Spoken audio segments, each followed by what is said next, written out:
The following presentation is brought to you by kmmedia.pro. Please visit kmmedia.pro for more information. Now stay right where you are as we present.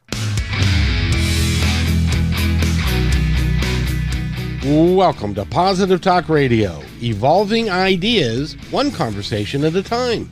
Great guests, dynamic stories and interviews, plus new thoughts on a wide range of topics and concepts. I hope that you'll hang with me, Kevin McDonald, my friends, and of course, you. As together we work to understand why we are all here and what we can do to make our world a better place for all of us. To be happy, be kind, and live in peace together. Yep, that's Positive Talk Radio.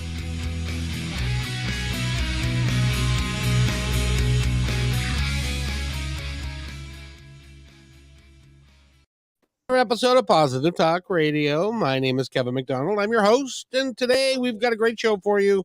I hope that you'll stay with us the entire time. This actually has got quite a lot of meat to it and is very important in this day and age, and it involves at least 50% of the population in a great degree. And so we're going to talk to both Nancy and Amy, and you're going to explain to me how you came up with the name. I think, I'm not sure, but I think I can pronounce it. Let me give it a shot. The Passionistas. All right, you did it. Oh, very nice. And they've got a program coming up called The Power of Sorry. That didn't work out so well, but they've got an event coming up and we're going to talk about that. But first I want to talk about what is Pastonistas and what does it mean and where did you come up with the title and what are you attempting to accomplish? Excellent. Well, we actually started our journey together 12, 13 years ago as pop culture Passionistas. And at that time, we were doing pop culture content for our own website and for all of our clients. And so we branded our company as the Pop Culture Passionistas just because we were passionate about pop culture. And we did, many, many years of celebrity interviews for over a decade, and we still do them now. But 5 or 6 years ago, we started thinking we wanted to just be doing something that was a little more impactful. And so we started to focus just on women and the stories of women. And so we started a second branch of our company, which is called the Passionistas Project. And that's the place where we spotlight women who are following their passions and in order to inspire other women to do the same thing. So to us, a passionista is somebody who is passionate about something, who is following her passions, who wants to make change in the world. And so we've built a community of passionistas around the globe. That is really awesome. You see, you're working with my favorite type of people, women. And so what was it that got you motivated to go down this road? Because it's a lot of work to do what you guys are doing. Yeah, I mean, the genesis of the Passionistas Project was a combination of the election of former President Donald Trump and the Me Too and Time's Up movements. We were really leading up to that. We were feeling like we wanted to be doing something more in relation to activism, even just in our own personal lives. But when those things converged, it became really clear to us that we needed to be using our skills to tell the positive stories of women who were, following their passions, doing amazing things in the world. Women-owned businesses still don't get the funding that male-owned businesses do. Women are still fighting for equal pay. And we felt like it was really important for us to be elevating those stories. And over time, it's evolved into our annual summit, which we call the Power of Passionistas. And that's really focused on marginalized women in marginalized communities. So we give our stage completely over to women and non-binary people from, the disability rights space, the LGBTQ community, AAPI, Black women, and Latinx women. these are women that don't often get to tell their own stories. And we felt like we had this space we had created, and we could step back and say, okay, have the conversations that you want to have, and let us hear how we can walk away better allies and advocates for you. So. You know, it's interesting because there are sometimes in the history of mankind when a certain movement becomes vital, very important, and as you go down the road, it becomes even more important. And I would say that we are in one of those times at the moment because of the disparity between the sexes as far as pay goes, and now even civil rights goes. It's become a real, and so congratulations. You must have gotten a message on high that said, "This is the time when I want you to step out." Um, I have to say, it was a middle of the night thought. It really was. That's when the best thoughts come, by the way, is in the middle of the night when you're half asleep, and all of a sudden you get hit over the head with a sledgehammer that says, "Hey, I should be doing this." Yeah, we really feel like everything we've done in our lives has led us to this moment today. It has prepared us for doing the work that we're doing right now, and we're thrilled that we happen to be here at this moment together, doing it together. And yeah, it does seem like it was fate, and it was our destined path. Well, there's no such thing, in my opinion, as necessarily fate. I think that this was planned many, many years ago, and your life experiences all the way up till now have made it possible for you to be able to do this. Yeah, that makes sense.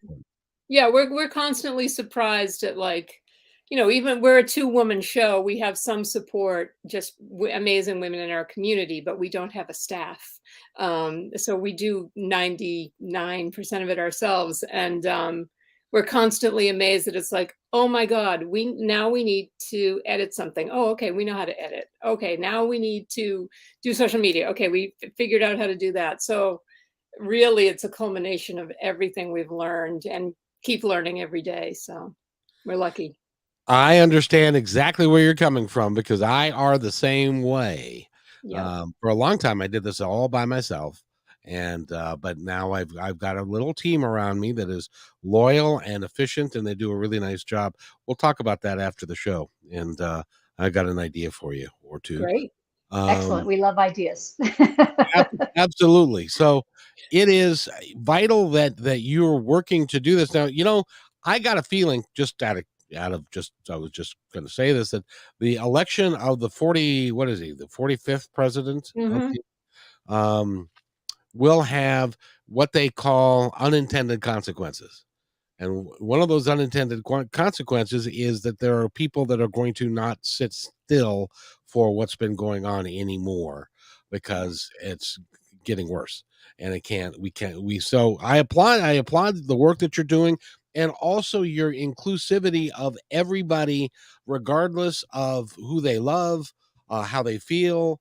That is so important that we go down that road, and to get those stories told, especially with Black women and with Latinos and with folks that don't have the forum, don't have the ability to get out there like you do, for you to be able to help them. So congratulations. I think it's great. Thank you. Thank you. We're always amazed I think the thing that surprised us most is the women that we've become friendly with in the disability community. There's so much injustice in that space, and they educated us on the fact that it's still legal to pay really bad wages to people with disabilities in the United States, and that most under minimum wage. Under minimum wage. Really? It's legal. Explain that to me. Yeah. There's no explanation. There are certain states where you can still pay people with disabilities less than minimum wage. Yeah. And no one talks about it. A huge percentage of people with disabilities live in poverty. Yes. And I would just like to point out that I'm sure that some of these states that utilize this rule or this law or whatever it is, Yeah. they're also the ones that have that utilize the federal minimum wage, which, by the way, unless something has happened that I'm unaware of, it's like $7.50 an hour. Right. Yeah. Yeah, it's still outrageously low, and then you can pay people with disabilities below that. So Oh, these that's are the criminal. stories that it is criminal, and these are the stories because people with disabilities don't often get to speak on their own behalf. Well, no, Um, you no. know, there aren't people championing these topics. And so when we heard that, we were like, okay, well, this has to be our number one priority in terms of making, we make sure that I believe every panel that we have coming up in the summit has a person with a disability on it so that they can speak to the issues of the related topic, because it's outrageous that it's a community where most often people speak on their behalf. And so it's really important to us to give the microphone over to the people who are living with the issues day to day. Do you And have any? by the way, almost all of us will be disabled at some point in our lives. Yes. So if not from a selfish standpoint, if nothing else, why don't we help the disabled community more? Right. It's criminal. Do you have any idea how many people we're talking about? Just as a rough sense? I don't. Yeah, I don't have the statistics. I wouldn't want to quote them improperly, but Yeah. I do know that a huge portion of our population is disabled in one way or another. Yeah. And Yeah. and many of us will be as we get older. Mhm. Well, and I was going to add that to my list of statistics that I'm real aware of. As an example, 13 million kids go to bed hungry in the United States of America, and 4.5 million people, soon to be a lot more, are in foster care because of the laws that have been changed recently. Right. Unwanted pregnancies. Yes. Unwanted pregnancies, and there are going to be not enough people that are going to be wanting to adopt, and so there's going to be people that are going to end up in the foster care system, and which is not good for anybody, including them. Only 25% of the people in the foster care system actually graduate from high school. Yeah. It's interesting that you bring that up. One of the women that we have in the summit on the Power of Knowledge panel, her name is Judith Halbrick, and she has an organization in upstate New York called Home of Champions. And her mission is to help students in foster care become leaders and to seek higher education. So she helps them get into college and further their lives because they're forgotten children, And they become forgotten adults who end up a lot of times in the criminal justice system. Yeah. They end up on welfare or homeless or worse. Yeah. And it's, I'm so glad that you guys came on the show that we could talk about this, because it's so important if we are ever going to become the type of country that we choose to be, which is, I don't know, liberty for all and malice towards none, and all of that. Somebody said that, and I think they meant it at the time, but we still haven't got there yet. Yeah. I mean, the only way we're going to get there is if we actually care about each other and put other people's issues before our own. Well, and I just love the work that you guys are doing, and shining a light on it is the first step to making meaningful change. Yeah. And so congratulations, and you should both be very proud of yourselves. Oh, thank you.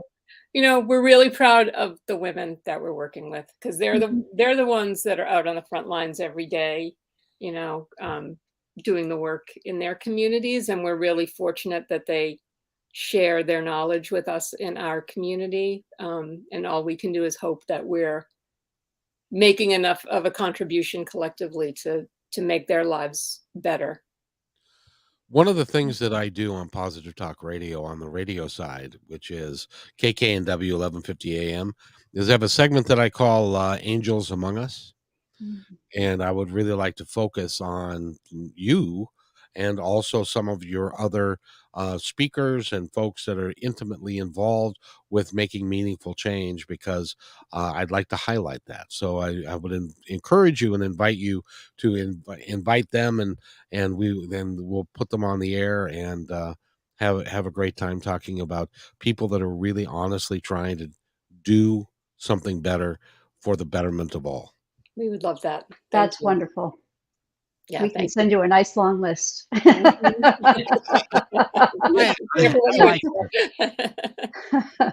like lists. We can always do lists. So let's talk about the power of the let's power of you guys. When is the Summit 2022 happening? So the summit is September 21st through 23rd, 2022. It's a Wednesday night. We kick off with the Luna Fest Film Festival, which is a festival brought to us by Luna Bars. And they do an annual festival that is a film festival of short films by women for women. So there's 8 films in the festival. So we'll be screening that. And then we'll be doing a roundtable with all of the filmmakers. So it's a really fun way to kick off the night. And then all day Thursday, there are panels that are also storyteller events with roundtables. So every woman tells their story as it relates to the topic. And we have topics like the power of knowledge, power of transformation, power of resilience. And they all tell their stories. And then afterwards, they have a roundtable and discuss each other's stories. And they can share how their communities are affected by the various issues that women are facing today. And then Thursday night, we have the Power of Passionistas, Passionistas Persist Awards. And so this is our 3rd annual Persist Awards. And the first year we gave an award to the actress Bellamy Young. Last year we gave awards to Margaret Cho and Dr. Jane Goodall. And this year we are giving 6 awards. One of them is going to Lorraine Newman, who was one of the founding members of Saturday Night Live. We are giving 4 other awards to and some incredible women who have done work in the Latin community and in the disability community and others. And then our final award this year is the winner of a contest that we held for 501c3s that are woman-centric. So one organization received the most votes and will be getting an award that night and will be revealed that evening. And then Friday, we have another almost full day of panels. We're going to end around 2:00. And then we are wrapping it up with a presentation about voting, because the seminar is about 5 or 6 weeks before the midterm elections. So we are talking to people about all of the issues they just heard about and all the things that are impacting us and how we can actually get out and make a difference by voting. And I just want to, as a public service announcement, I just want to say, first of all, everybody should vote. No, but secondly, are you aware what happened in Kansas? Which thing? Yes, the Roe versus Wade, the decision on abortion in Kansas. Yes. The vote that they took, Yes. and there was, see, if you're not aware of this, let me explain it to you. Oftentimes in a non-presidential year, in the primaries, that the vote turnout is very small. It's about half of what it is when for a presidential year. And so the Republicans, because in the Kansas Constitution, it does affirm the right of an abortion. And so that's in the Kansas Constitution. And so they put a bill at the midterm, or no, excuse me, at the primaries, not the midterm, to get as few as votes as possible so that they could possibly overturn that particular statute. Well, 50% of the population came out and voted, and they overwhelmingly voted it down. Now, Kansas is the biggest red state that there is, and they overwhelmingly voted it down because the women got together and said, no, we're not going to have this. And so that can happen all over the country. And I think that it's going to happen all over the country with the midterms. What do you think? I absolutely think so. And Yeah. what's interesting, obviously 50% does reflect that it probably was mostly women that went and voted. But I think what's really interesting about the Roe versus Wade issue and how it's going to affect the upcoming election is this is an everybody issue. It's not just a women's issue. We've gone to every women's march since that fateful election, and the first 4 or 5 of them were women. And every once in a while, you'd see a very supportive boyfriend who was along for the journey. And this year, when Roe was overturned, we went to the march, and I would say 40% of the people there were men. Yeah. And because it's finally dawning on the men in our lives that this impacts them greatly. And so men aren't going to sit quietly and have this happen either. And I don't think that necessarily our elected officials realized that was going to be the case. No, they're trying to ignore the topic as best that they can at this. They are. Yep. But to make it even more prevalent is that's not the only right that they're talking about down the road Right. that could be in jeopardy, because Right. there is a group that are called, I believe, they're constitutional fundamentalist, or that's not the term that they use, but they believe that the Constitution should be interpreted the way that it was when it was written in 1789. Yeah, it's originalism or That's it. originators or something, That's it. right? Yeah. Originalism, Yeah. and so they think that if it wasn't in the original Constitution, it is not a protected right. Right. Well, then we should all be armed with muskets, right? Yeah, Exactly. Yeah. Gunpowder. Well, and women did not get the right to vote until the 1920s.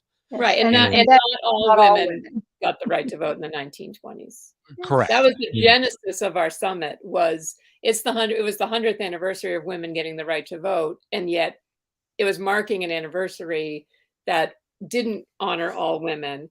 And the position we were taking was, we've come far, but where are we, and what can we do to get us the rest of the way? There's still no equal rights amendment. Amazingly enough. Yeah. So yes, this is just, I think, Clarence Thomas's list in his support of the Alito, doctrine was very telling. And I think there are lots of people that are brushing that off. But, well, he's the only one that said it. It's like the fact that anybody said that they're going to reverse gay marriage, it should have everybody out on the street right now. And there was quite a list of things in there. One of which I had to laugh that he actually approved of is interracial marriage. Exactly. That was the one thing that wasn't on the list. Well, he can't pick and choose, because exactly. Because he is in an interracial marriage. He tried to exclude that from his list, and everybody called him out on that right away. Yeah. So I'm very glad that you guys are putting this together. And now this is a virtual event. Is there going to be in a place as well, or is it going to be 100% virtual? It's 100% virtual. We like Amy said, we started this in 2020 because it was the 100th anniversary of some women getting the right to vote, and we started thinking about it in January, knowing that anniversary was coming up in August, and started talking about, what can we do? We could rent a place in LA. We could have our local LA community come out and have an event. Maybe we'll have a panel or two and a luncheon or something. And then as we started formulating ideas, March 2020 rolled around, and there was this little thing called the pandemic. Not sure if you've heard about it or not, but kind of shut us down. Well, it's a sad day. Yeah, so we then began planning the summit as a virtual event, and honestly, in many ways, it was a blessing in disguise, because we were able to not only include the local women, but it was a global event. We had women from Kenya watching, and we had women in Italy and Australia and Canada taking part in the summit. So from there on, we decided, pandemic or no pandemic, we really want to make it virtual so that it can be a global event. And, maybe down the line, we'll have a live component to it. That's not off the table. But right now, we really enjoy the fact that it's virtual. And so we can include as many women as possible.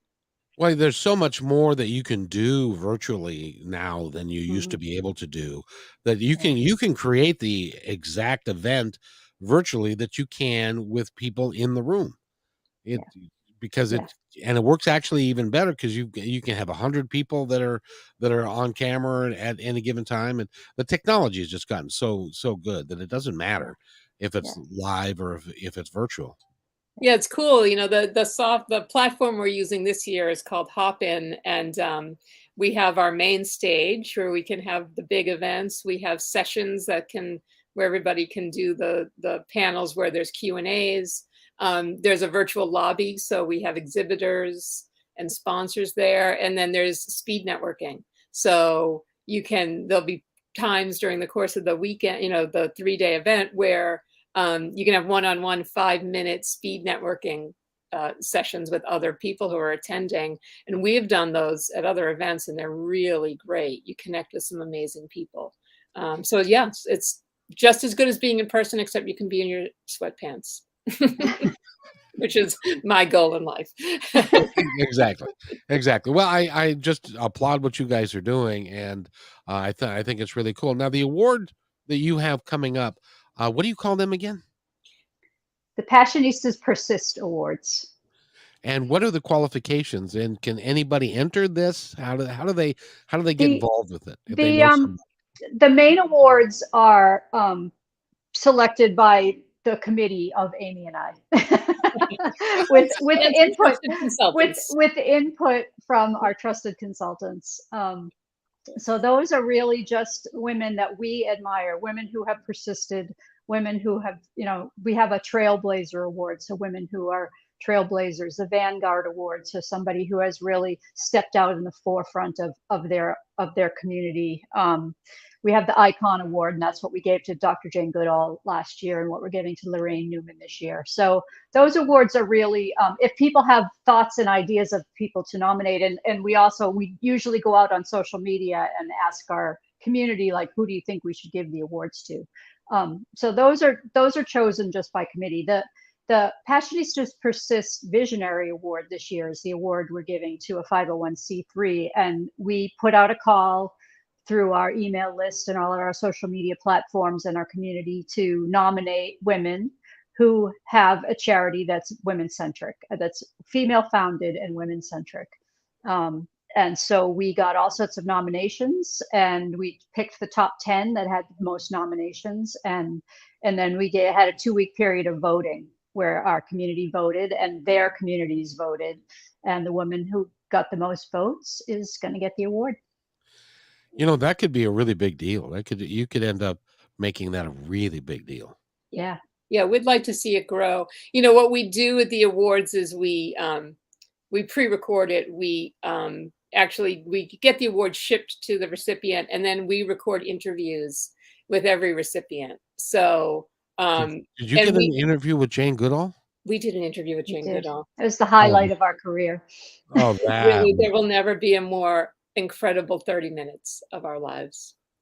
would have been something. It was on my birthday last year. It was the greatest birthday gift ever.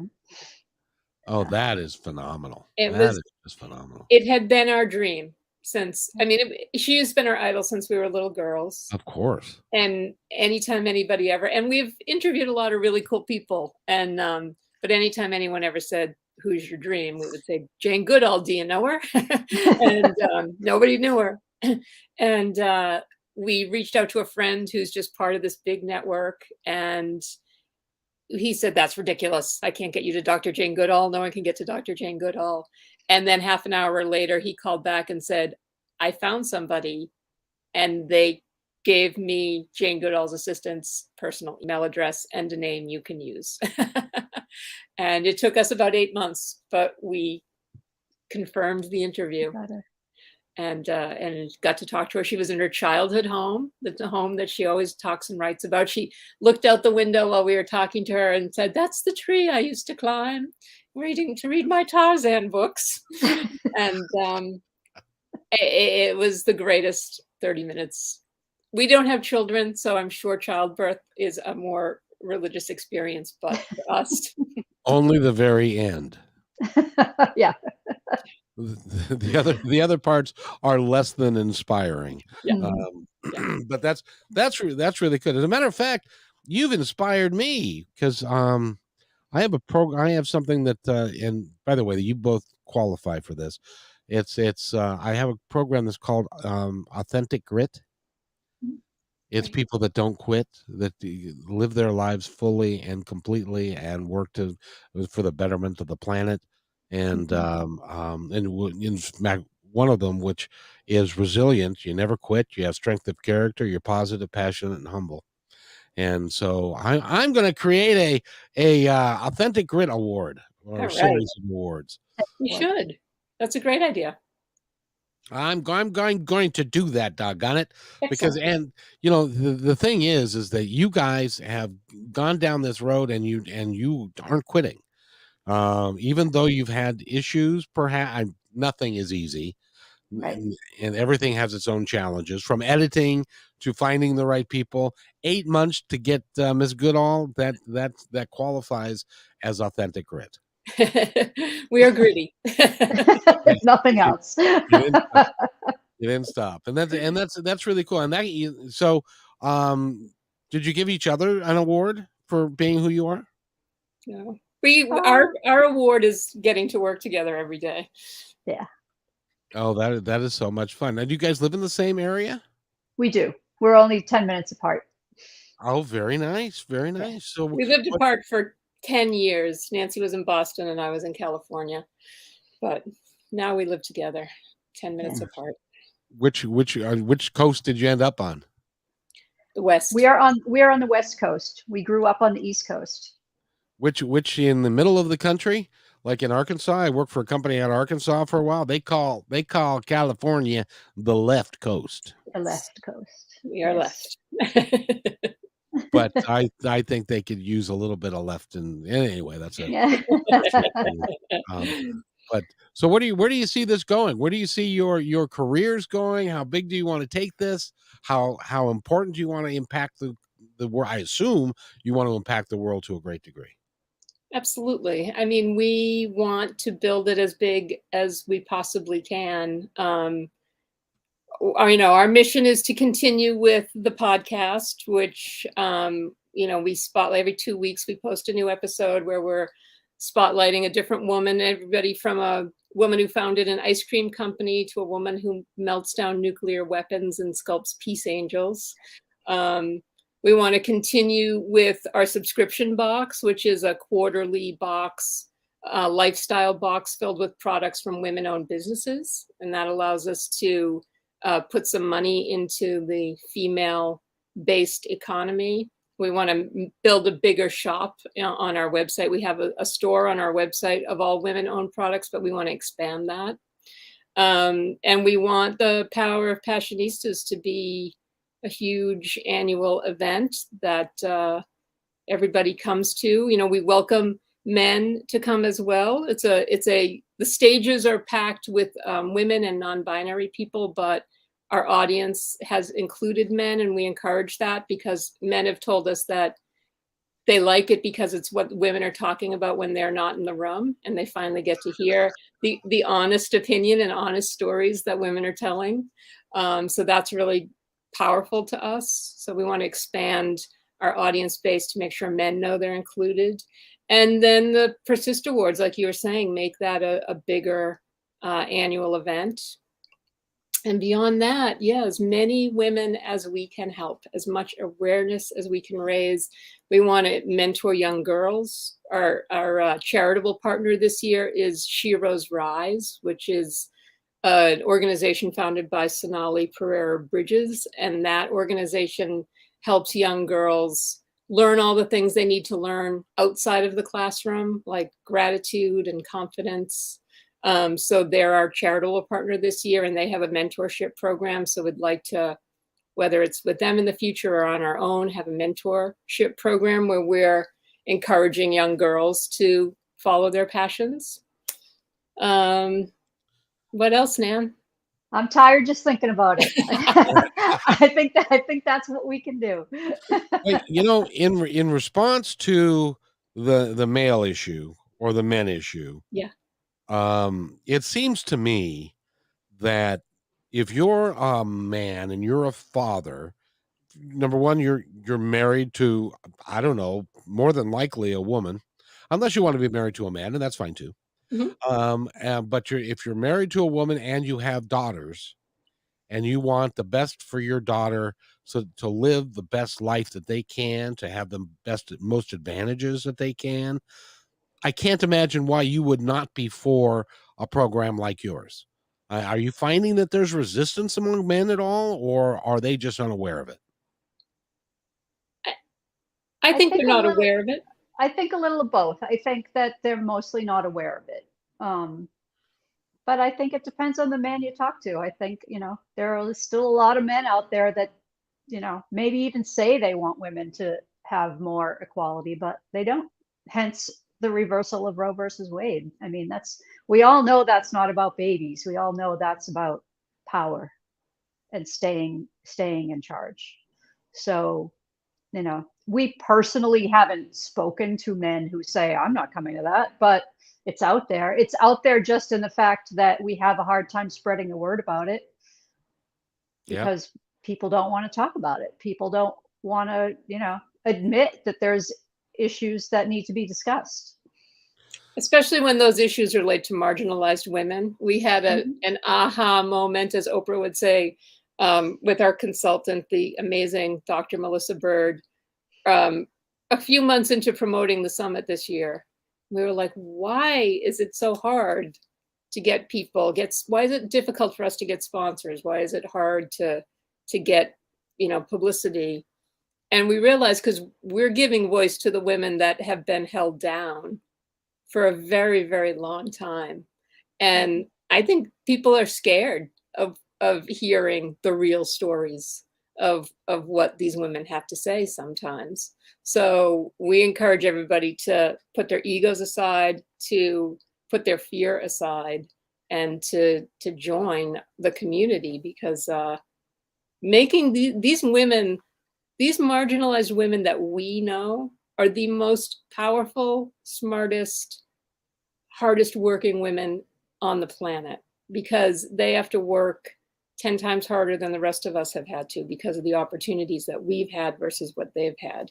And I think there are people there, and I will say men, perhaps especially, that are afraid for those people to get the power that they deserve, because they are a force to be reckoned with.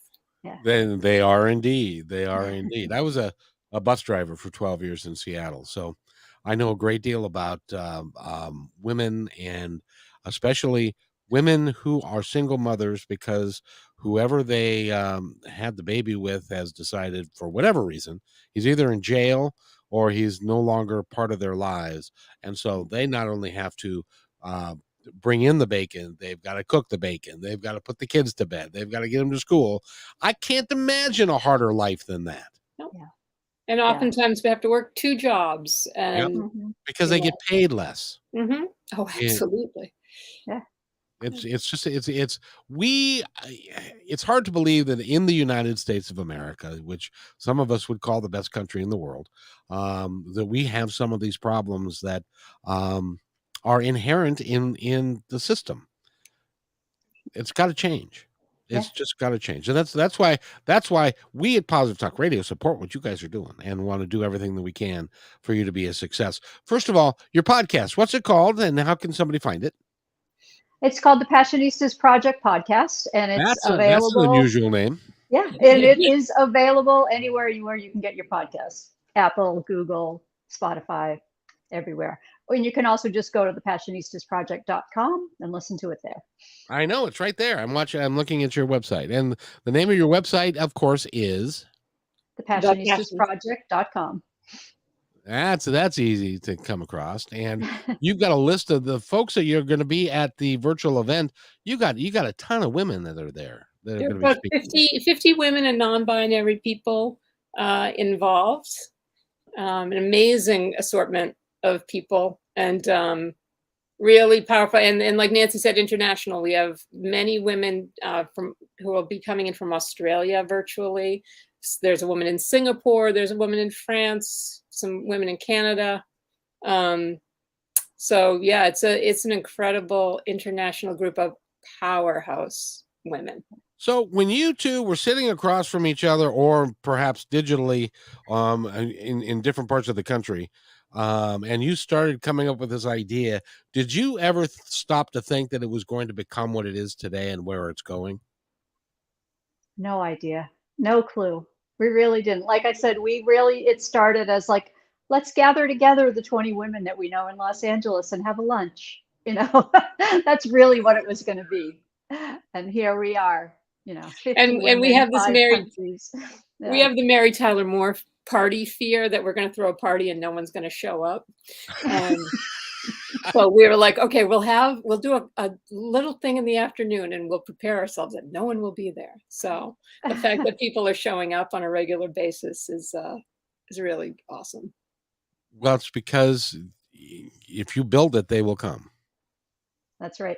Yeah. And you're building the format and stuff so that people can just plug themselves into it, and that they can, because everybody's busy, and I'm glad that this is your passion, and why you have authentic grit is because you are working at this day and night and day, and you're not going to be denied. That's right. Very true. That's phenomenal. So now, who, I got to ask you before I go, because somebody is asking me to ask you, who are the famous people that you've interviewed, and do you have any stories there that we can? We have interviewed a lot of famous people, I have to say. I got to ask you, how do you get them on your show? We, like, to be clear, we do not have many famous people on our show. Our podcast, since we started it, the Passionistas Project podcast, we shine a light on women who don't ordinarily get the spotlight. So our celebrity interviews are part of our Pop Culture Passionistas brand. And we, as far as who we get for our personal website, we just have a lot of connections to, entertainment business publicists. And we're on mailing lists, and they send out emails and say, we're promoting such and such, and do you want to talk to them? And we say, yes, we do. But honestly, a majority of our celebrity interviews have come through a couple of different clients that we have. So one of our clients is the Rock and Roll Hall of Fame. So we have done. Yeah, so we've done some celebrity interviews. Most notably, we did not conduct the interview, but we produced an interview with Mick Jagger. So we were both in his presence, which was very exciting. He's a good guy. Yes, he is. That was cool. And then one of our biggest clients is the Television Academy. So the majority of our celebrity interviews have been done through the Television Academy, which is people that do the Emmys. So we've done over 60 archival interviews for their foundation. So we sit down for 3 to 4 hours with the celebrity, and we start with what was your name at birth, and we go all the way through to how do you want to be remembered, and we talk about their entire career for 3 or 4 hours. And I remember that you guys actually did the red carpet thing for a while. We did, and still hopefully do. There hasn't been a red carpet for a few years, so but we did the red carpet at the Emmys with Television Academy for 10 years plus, I think 11 years maybe, and spoke to hundreds and hundreds of really cool people from television, from Julie Louis-Dreyfus to Bryan Cranston to Lorne Michaels to anyone. Yeah, anyone you can think of, really. Tracy Ullman. Oh, cool. At the beginning of this interview, you said that your life experience led you to this. And I agree with you, because doing what you did with television and with the Emmys and with the red carpet and doing the interviews and stuff, that all prepped you for bringing all of that forward to what you're doing today. Yeah, and it gave us the passion for interviewing people. We are both incredibly introverted girls from a little town outside of Boston, Massachusetts, and never had any interest in, I don't even like to go to parties and have to make small talk with people. So if the thought of making my living and having a career, having conversations, Nancy and I never in a million years would have thought that's what we would want to do. But we, because of especially the Television Academy interviews, the archive interviews, where you really go deep into someone's life, they're like therapy sessions. You see them kind of deer in the headlights when they are done sometimes, thinking about all the stuff we kind of dredge up. And we both discovered a passion for interviewing people at the same time. And if that hadn't happened, we would not be doing what we're doing right now in any way, shape, or form.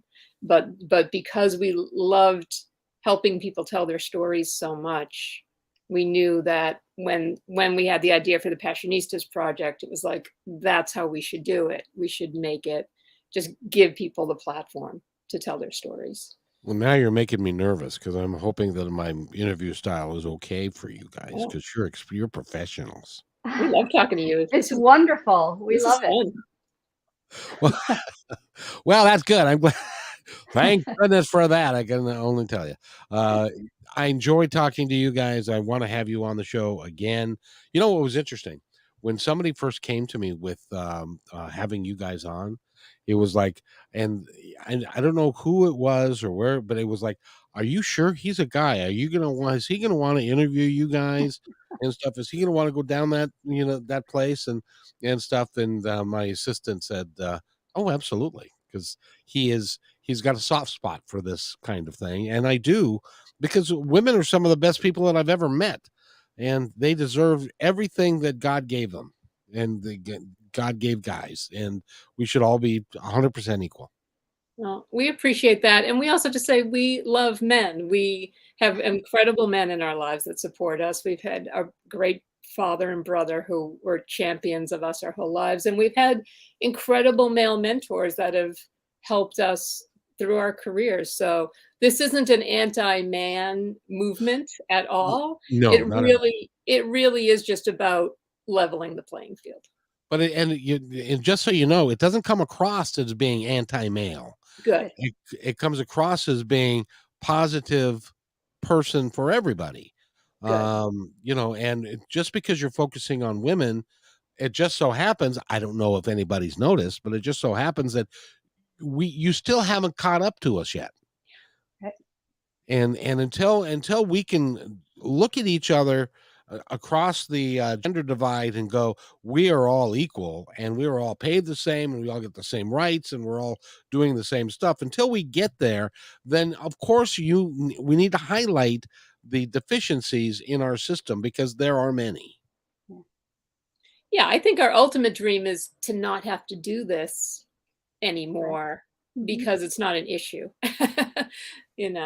As our friend Selene Luna said during the Passionistas Awards last year, like, she doesn't find great joy in being an activist.